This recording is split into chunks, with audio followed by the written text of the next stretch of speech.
sou Jaci Penteado, professora, escritora e principalmente escritora de livros infantis. Hoje venho trazer para vocês um alerta. Por que não podemos deixar nossas crianças sozinhas? Muitas vezes a gente tem as crianças pequenas e elas estão brincando, estão quietinhas, não fazem barulho, estão lá brincando, ou num cômodo, ou no fundo do quintal. E a gente acha que está correndo tudo às mil maravilhas. Se a criança está quietinha, sinal de que está tudo bem. Porém, não é assim, não é assim. Vou contar para vocês um caso muito triste que ocorreu comigo quando criança. Antigamente, a gente, quando criança, a gente imitava muito os pais, principalmente a mãe que ficava em casa, né? E hoje eu vejo também pelos meus netos e pelo meu bisneto que não mudou nada, não mudou nada.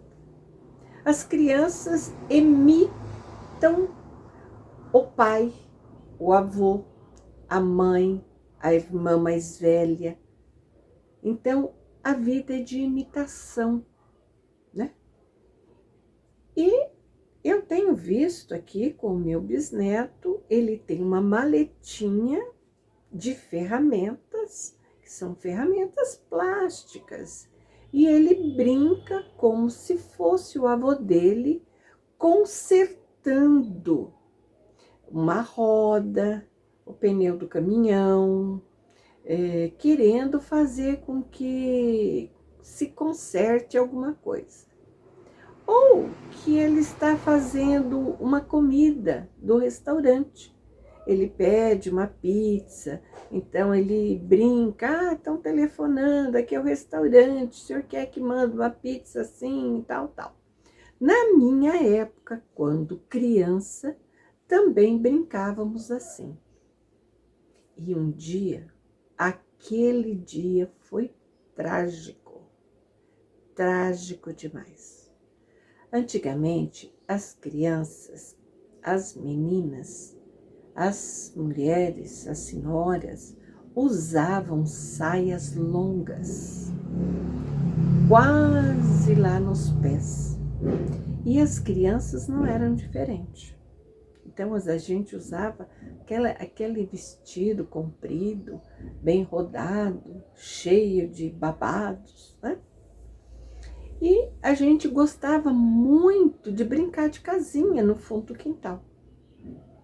E naquele dia a gente fez um fogãozinho de tijolos, como o fogão da nossa mamãe, que naquela época não existia gás, não existia fogão a gás, existia o fogão de lenha.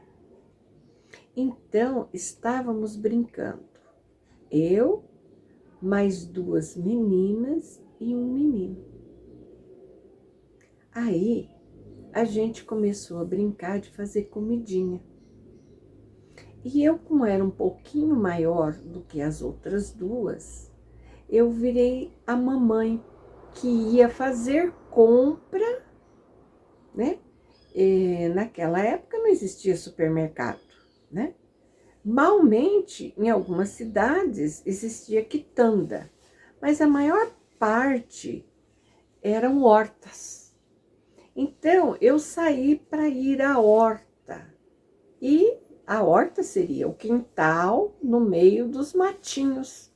Então, pegava bordoega, pegava capim, pegava guanchumba, que eram os matinhos que não tinha problema, né? A gente arrancava tiririca, porque na tiririca, no fundo, o pezinho da tiririca era uma batatinha, então a gente fazia aquilo lá como batatinha para nossas comidinhas. E eu saí com a minha cestinha para pegar as verduras, os legumes para vir fazer a comida. Enquanto as minhas duas coleguinhas, que eram as filhinhas, iriam limpar a casa, que a gente demarcava no chão com riscos ou com pedaços de cabo de vassoura, né? Então, aqui é o quarto, aqui é a sala, aqui é a cozinha. E tinha o fogão feito de 2 tijolos. A gente punha gravetinhos e tal, mas nunca aconteceu da gente colocar fogo. Nesse dia, enquanto eu fui apanhar as plantinhas no quintal da minha casa, as coleguinhas que estavam brincando no fundo do quintal da casa delas resolveram colocar fogo ali no fogãozinho de lenha. E as nossas panelinhas eram muito pequenas. Era panelinha mesmo, de alumínio, que era para brincadeiras de criança. E elas resolveram colocar fogo para ver que era um fogão de lenha. De repente, uma delas resolveu pegar no cabo da panelinha. E esse cabo da panelinha estava quente. E qual foi a ideia dela?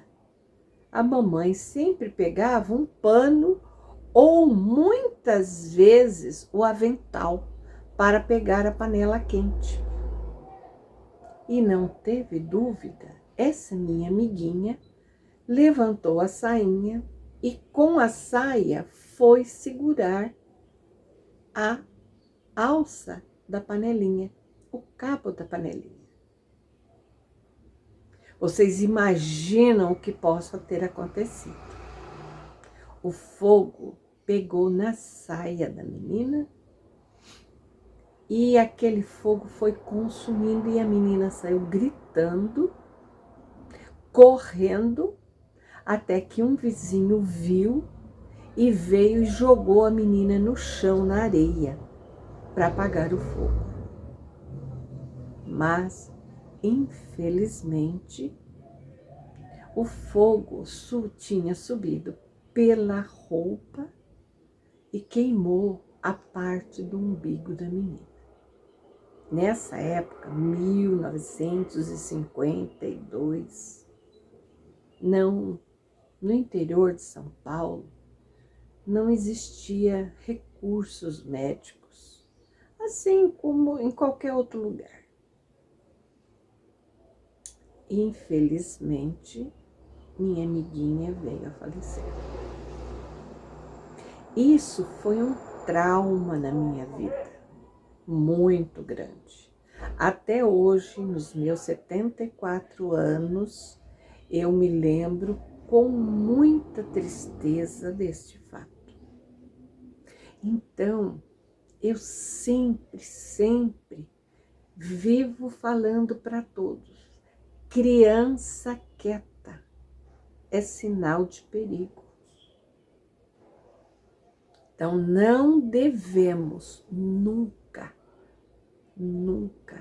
deixar uma criança brincando, mesmo que seja com outra criança, mas longe da vista do adulto, sozinha. Porque as artes são imensas, imensas. Não que a criança faça esta arte porque ela sabe que vai acontecer qualquer coisa. Não, ela é inocente. Ela faz na imitação. E como não acontece mal de quem ela está imitando, ela acha que é normal. E realmente é normal. A mamãe pegar um pano para pegar aquela panela quente é normal. Agora, ela não tem a capacidade de entendimento que se ela pegar... hoje não se usa mais, né? Aqueles vestidos longos, cheios de babado, mas existe a camiseta, a camisa, que a criança pode puxar para pegar alguma coisa quente. Ou brincar de casinha, de fazer comidinha junto ao fogão. Hoje nós temos fogão elétrico, hoje nós temos o fogão a gás, hoje nós temos micro-ondas, que é um perigo. Se a criança vê, não, é só fechar a porta, aperta lá os botõezinhos e põe para ligar. Ele faz vum, esquenta, cozinha. Só que ele não sabe que se ele colocar alguma coisa, um metal lá dentro, aquilo lá pode explodir. Se ele colocar um número muito alto, porque ele não entende que cada número vai aumentando a potência daquele aparelho. Então, tudo isso é perigoso. Tudo isso. Uma criança também que, na inocência, pegue algum fio, ferro, chave e enfia na tomada de luz. É um perigo. Então, pais, mães, professores, pessoas que cuidam de crianças, por favor. É um conselho e um pedido que eu os faço. Os faço esse pedido de coração. Não deixem a criança brincar sozinha. Fique sempre atenta. E quanto mais quieta está o seu filho, o seu menino ou menina que você está cuidando, ou o seu aluninho, ou o seu neto, algo bom não pode estar ocorrendo. Por isso eu peço a papais, mamães, professores, cuidadores, que tenham muito cuidado com suas crianças. Obrigada.